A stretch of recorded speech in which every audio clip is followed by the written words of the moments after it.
भगवान एक ऐसी शक्ति जिसके सामने हर कोई घुटने टेक देता है, छोटा हो या बड़ा।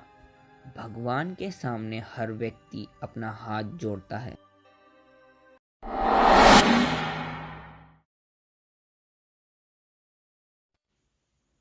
मगर आजकल के मॉडर्न युग में लोगों का भगवान के प्रति समर्पण काफ़ी कम है, क्योंकि साइंटिस्ट के हिसाब से इस दुनिया में भगवान जैसी कोई चीज़ एग्जिस्ट नहीं करती। मगर 1968 में ancient astronaut theorist Erich von Daniken ने अपनी किताब the chariots of the god publish की।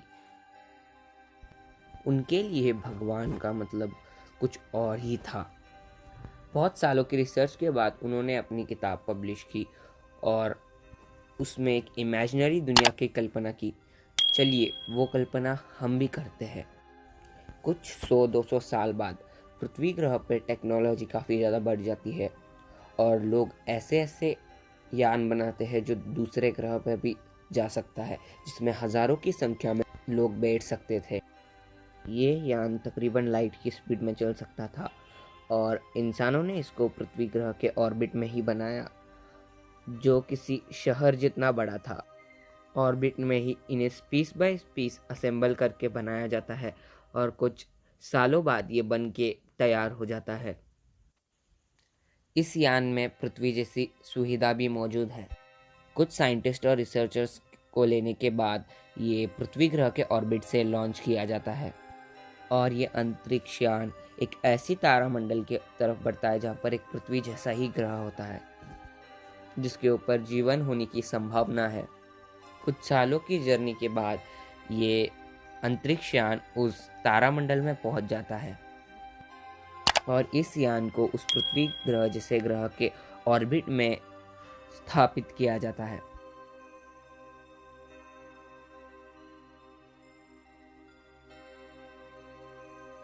हमारे एस्ट्रोनॉट उस ग्रह पर छोटे छोटे विमान और हेलीकॉप्टर्स को लेके उतरते हैं और जैसे ही अपना पहला कदम रखते हैं वो देखते हैं कि वहाँ पर वो अकेले नहीं बल्कि एक आदिवासी समुदाय भी रहती है, जो लकड़ी और पत्थर का इस्तेमाल करके शिकार करते थे और मिट्टी के बर्तन बना के उनका इस्तेमाल करते थे। उन आदिवासियों के लिए उनका भगवान सिर्फ सूरज और चांद था, क्योंकि सुबह वो सूरज के प्रकाश से शिकार करते और रात को चांद के प्रकाश से शिकार करते थे। वह आसमान में चमकती हुई बिजली और गरजते हुए बादल को भगवान का प्रकोप समझते थे। जैसे ही हमारे एस्ट्रोनॉट वहां पर उतरते हैं, उन आदिवासी समुदाय में खलबली मच जाती है और वो काफ़ी ज़्यादा डर जाते हैं, क्योंकि उन्होंने कभी भी पहले आसमान में उड़ती हुई इतनी बड़ी बड़ी चीज़ें नहीं देखी थी और ना ही उसमें से निकलने वाली आवाज़ों को सुना था। वो आदिवासी एक जगह पर छुप के हमारे अंतरिक्ष यात्रियों को उतरते हुए देख रहे हैं। उन्होंने देखा कि हमारे अंतरिक्ष यात्रियों ने कुछ अजीब से कपड़े पहने हैं, जो कि स्पेस सूट है। जैसी ही रात होती है, वो आदिवासी अंतरिक्ष यात्री को देख के और हैरान हो जाते हैं, क्योंकि अंतरिक्ष यात्रियों ने रात को लाइट का इस्तेमाल किया था, जिसके वजह से रात भी दिन जैसा लगने लगा। उन आदिवासियों ने रात में कभी भी इतने कलरफुल लाइट्स नहीं देखे थे, जो कि उनको चमत्कार लग रहा है। हमारे अंतरिक्ष यात्री जब से वहाँ पर उतर के जो भी मशीन का यूज़ कर रहे हैं, वो उन आदिवासी लोगों को चमत्कार लग रहा है, क्योंकि ऐसे चमत्कार के बारे में उन्होंने कभी भी अपने सपने में भी नहीं सोचा था। वो आदिवासी लोग हमारे अंतरिक्ष यात्री को आसमान से आए हुए देवदूत या भगवान समझने लगे हैं, क्योंकि ऐसे चमत्कार सिर्फ कोई भगवान ही कर सकता है और इसलिए वो उन अंतरिक्ष यात्रियों को रोज उपहार देने लग गए। एक और हमारे साइंटिस्ट वहाँ पर रिसर्च कर रहे हैं और दूसरे तरफ कुछ साइंटिस्ट उन आदिवासियों की लोकल भाषा भी सीख चुके हैं और अब बड़ी बड़ी मशीनों के साथ वो आदिवासी भी उनके रिसर्च में उनकी सहायता कर रहे हैं और उनके साथ मिलकर बड़ी बड़ी प्रयोगशाला बनाते हैं और दूसरी तरफ उन आदिवासियों को मानवता का पाठ भी पढ़ाते हैं।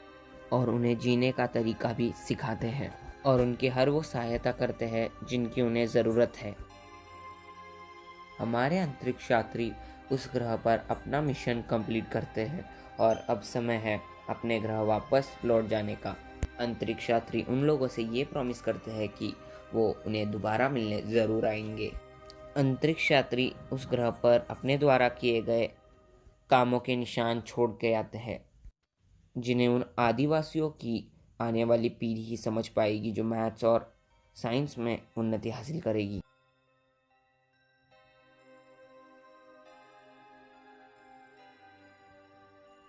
जब अंतरिक्ष यात्री उस ग्रह को छोड़ते हैं और हमारा स्पेसशिप उनके आंखों से ओझल हो जाता है, तब वो लोग हमारे चमत्कारों के बारे में चर्चा करते हैं और कहते हैं कि हमारे ग्रह पर भगवान आए थे। जिन्हें लिखना आता था उन्होंने भगवान के बारे में सब कुछ एक किताब में लिख लिया और उन्हें ही होली बुक्स का दर्जा दे दिया गया।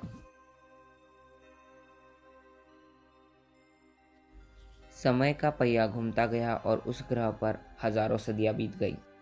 भगवान की महिमा का गुणगान बढ़ता चला गया। 4 से 5 हजार साल बाद उन्होंने भी साइंस और टेक्नोलॉजी के फील्ड में उन्नति हासिल कर ली थी और वो लोग दूसरे ग्रह पर जाके रिसर्च कर रहे हैं। वो अभी इस सोच में पड़े हैं कि 4 से 5 हजार साल पहले इन आकृतियों को परफेक्टली किसने बनाया और आखिर क्यों और कैसे बनाई।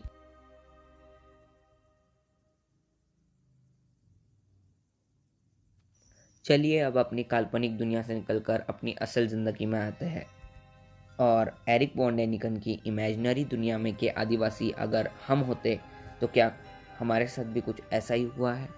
मैं ये नहीं कह रहा कि ये थ्योरी 100% करेक्ट है, मगर क्या हो अगर सच में हमारे भगवान और कोई नहीं बल्कि परग्रही यानी एलियंस हो, तो क्या वो हमें सच में मिलने आएंगे एक दिन। क्या सच में 4 से 5 हजार साल पहले स्टोनहेंज, पिरामिड और अन्य आकृतियों को एलियंस ने बनाया था। आपको क्या लगता है हमारे भगवान और कोई नहीं बल्कि एलियंस है? कमेंट कीजिए।